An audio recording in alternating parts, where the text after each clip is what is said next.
Hello, my name is Amica Rapadas, and I am a master's student in the International Development Studies program and a member of the Humanitarian Action Initiative at the George Washington University. I am delighted to be joined by Narciso Rosa-Berlanga from the United Nations Office for the Coordination of Humanitarian Affairs, UNOCHA, for our Humanitarian Career Insights series. In these flash interviews, humanitarian practitioners tell us about their career paths, challenges, and successes. Let's get started. So, tell me about your current position. What are your major responsibilities and what's your day-to-day like? First of all, thank you, Amica, for the interview. My position currently at the United Nations Coordination for Humanitarian Affairs, OCHA, is I'm the head of the Effective Programming and Partnership Unit within the CPF section, Country-Based Pool Fund, at headquarter levels.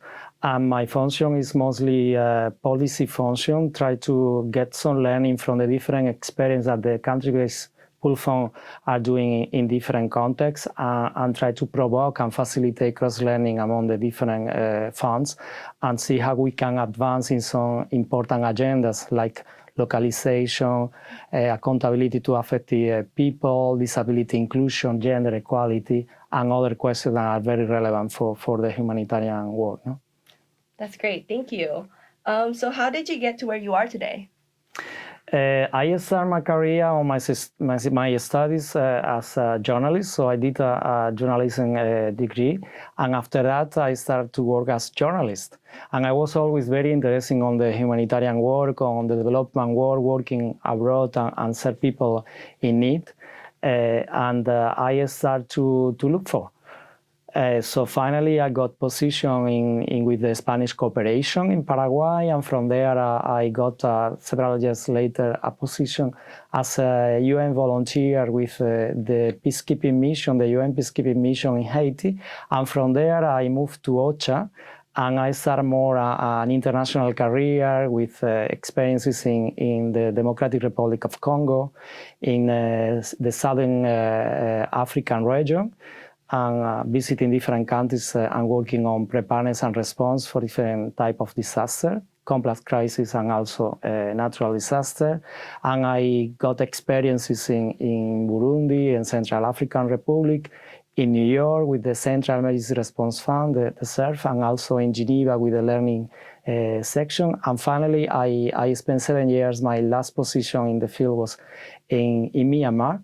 So I arrived there in 2015 when was the first democratic elections, and I left after the COVID situation and also the coup d'etat in 2021. So just arrived here to New York 1 year ago, and now I have this more policy position at the quarter level. Yeah, that's great. Thank you so much for sharing. It seems like you have a wide range of experiences.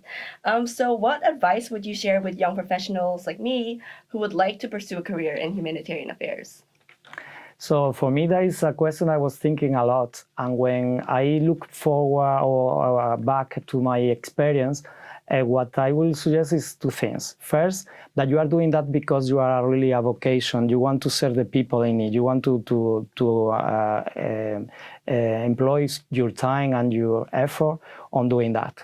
Because if you are doing for ambition or for promoting yourself as individual or as professional or just because of money, I think that it's very difficult to maintain this level of engagement and commitment because it's very difficult, the context we are living.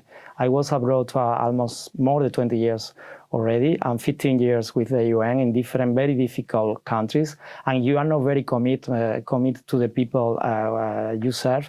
It's very difficult. And the second thing is to keep your humanity. We work with people. We don't work with targets or indicators or projects. The most important is the people we serve. And the rest is I think, also complementary. Is the tool we use for that. So that will be my two advice. All right, awesome. Thank you so much for sharing. Thank you.